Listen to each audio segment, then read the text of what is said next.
open chords in standard tuning. How does that work? Is it even a thing? It kind of is and it isn't. I get asked sometimes of certain songs that I'm playing whether I'm playing it in open tuning when I'm not. But there's ways that you can play certain chords that makes it sound like it's in open tuning.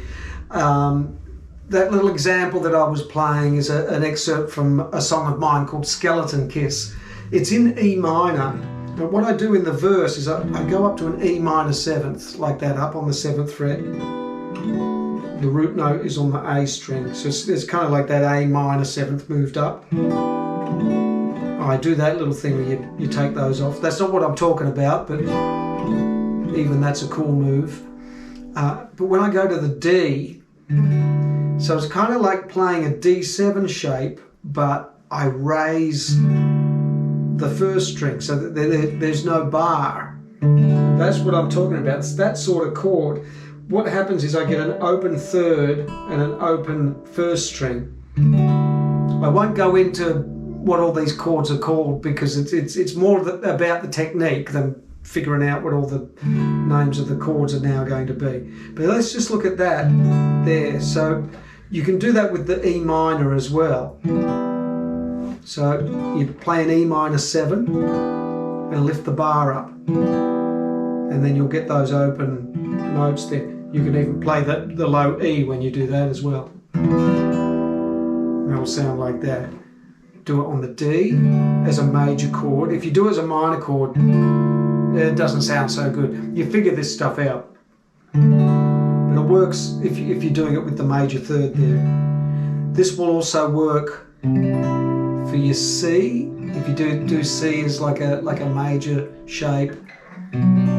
B, do that as a minor shape. And then you'll be back down at A. So those ones, they work really well. I actually use those shapes when I do, there's an arrangement of an Allman Brothers song that I do. I do this kind of thing.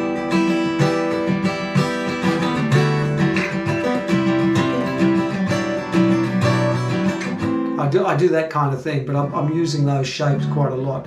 Makes the guitar sound really big. Down in the lower register, so in that Skeleton Kiss song, D, and then there's A. So the reason we get that sound is because, again, we've lifted the bar up off of the fretboard. So it's like playing an A bar chord, and we've just got the two top strings are open. So that works really well on the A. So traveling along the fretboard, there's quite a few there. So it's the E shape, like making an E major without the index finger and then moving up. Even if you just go to F, there's F, lift the bar up. That sounds pretty nice. And it's just those two open strings. That will work on G, A, it'll work on B, C, D, and of course, even that's a cool way to play E. So that's always an option. Anytime you've got E major in your chord chart, you've got an option of doing it up there. This shape also works at the F sharp position. Listen to this. Isn't that nice? It's just those two open strings that's giving us that magic.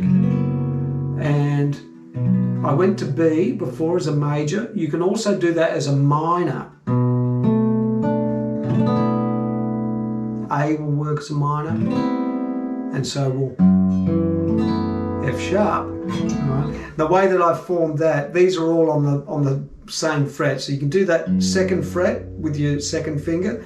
Use just a little bit of meat from your finger to touch the A string because we want to mute that one. We don't want to hear that. And on the D string, we're on the same fret, second fret. On the third string, same fret, second fret. And then the top two are open. So that'll give you your minor chord, your open sounding minor chord. Works for A minor, works for B minor, also work for D. Really nice. Might work for C sharp. Yeah, it works for C sharp as well as a minor. Alright.